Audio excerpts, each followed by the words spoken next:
Okay, this is part two, and we're in the that diagram thing where it's life is going up and down, we're doing what we do, and we're after an idea of what we're all about and where our passions are, where are our strengths. And part of this is to look at how we respond in crisis. So there's two crises here. You go into your boss's office and everything is great, and great, and he says you're fired, and you go crash and burn, and you start down a downslide. It's in fear, you're under stress, and you're not applying a learned response to keep yourself going in another direction. Another crisis is at the bottom, and at the bottom it's the same sort of thing. It gets worse and worse and worse, and finally you say, that's enough. I'm going to do something else. But you still don't have learned response. This is a crash of revelation. This is Genesis as your life turns around. Two emotions. One is fear, one is love. Love and tolerance. Universal theological principles. So we take a look at this on a very close basis under a magnifying glass, first under fear, then on love and tolerance. So that's what we're going to be chasing down. This is under the first magnifying glass on the way down, revelation. And when we look at this is a world based in fear. You have a mixed idea of what your gods are. Gods are really instincts at this point. You're doing what you think makes sense, and you've deified something. It's a spiritual idea. This is my idea. This is what I have to do. And it may be completely wrong. You're four beings. One of them is a spiritual being. You're a being of mind, and your defects of character are going to kick in when you're based in fear. So you want to take a look at that too. That's your mind, your second being. And you're an emotional being, and you've compromised yourself in some way. And these things are not going to work well. And these are about personality. This is who you are. And you're starting to look at this. And then you have your physical world, and that's the car, the boat, the house, and all the rest of the stuff that you might have, including family and friends, and the way you do your job, and what goes on in your life. Those are four beings. And it's revelation because it's essentially the four horsemen of the apocalypse. We're taking a look at a crash down. This is spiritual death. This is death of mind. So it's death, death, death, death. And the apocalypse is the end of evil. You crash down and turn around and start looking and doing things differently.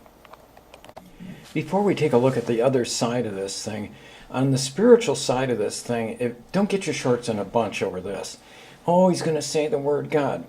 Half the world believes in God. It's Judeo-Christian Islamic is God-based. And the other half of the world doesn't believe in it. And that includes atheists. Atheists believe in the perfect order of the universe, the perfect arithmetic of the universe. Either way, this works. But it's in your spirit. And the purpose of spirituality is to change. So if you're going to change, you need to change your spirit. And you can do that. This is very straightforward, but it is the solution. So don't get in an uproar if I say the word God or refer to anything theological. This is ages old. It goes back 3,000 years at least. So this is the other magnifying glass. We're essentially looking at love and tolerance, a life based on solution, love and tolerance. And then we have a spiritual look at what God is all about, a spiritual look, or a look at another being, which is our mind, the me of life. And then it's people that cause us the emotional stress. We're an emotional being. Don't get mad at tables and chairs. Get mad at people. And then our physical world. And those are split up into the 12 steps. And it's love and tolerance. This is simply making peace with all parts of our lives. So we make peace with whatever the God of our understanding is. It can be anything. And that's in steps 1, 2, and 3. And we make peace with what's in our mind. This is a major former of personality here. 4, 5, 6, and 7. And this is around inventory and confession, and then taking a look at our defects of character. That's the second solution. And the third is to make peace with everybody that's around us. And that's forgiving everybody. There is no program without forgiveness. We're stuck with it. And you can forgive. It's an absolute. And then we have a physical world. What do we do on a daily basis to keep our lives flourishing?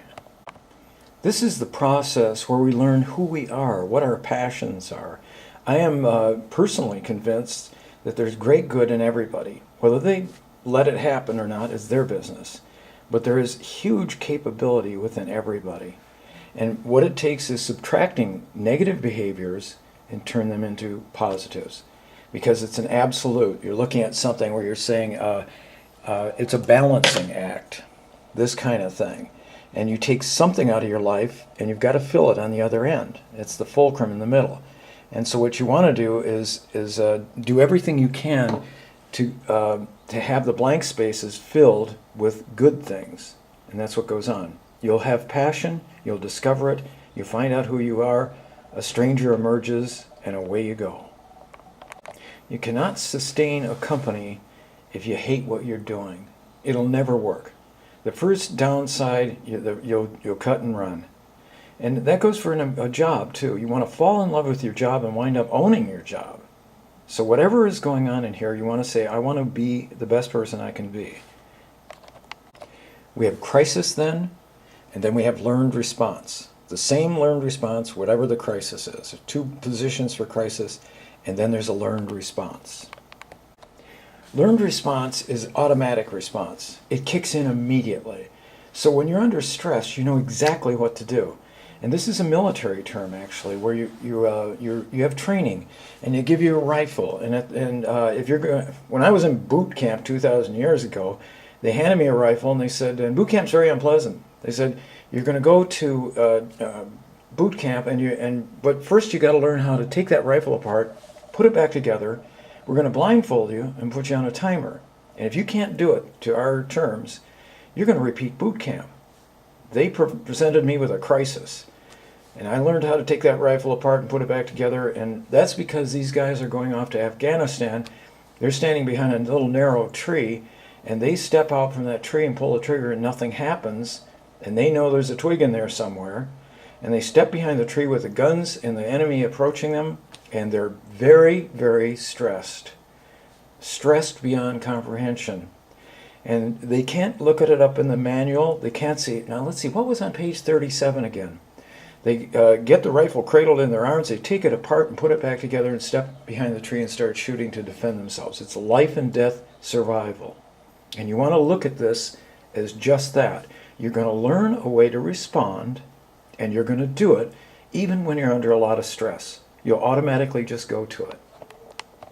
It's a crisis plan, and you can learn it. It's very difficult for people to understand sequential thinking. And that's really what's going on with a crisis plan, automatic response, learned response, whatever you want to call it. You're going to be thinking of what to do in a sequence. And you need to have a place that you can go, and you need to have some way to sort this out so you can do it very quickly. So when crisis hits, you'll be able to say to yourself, I know how to get a good job. Not just a job, I know how to get a good job. You'll also be able to say, I know how to start a company. Huh, how about that? So now I start activating the idea. The idea is that I need to know who I am so I can create a resume. I need to know how to summarize that resume into a cover letter. I need to understand something about interviews, about my references, and about tough questions that I might be asked. The 12 steps ask two theological questions. The first one is, who am I? And once I know that, and that's what you're trying to do in a resume, you're giving your story, not somebody else's story. That's an application blank. That's the one that excludes you from the job. You want to put out what is the best of you. You want to put out what your strengths are.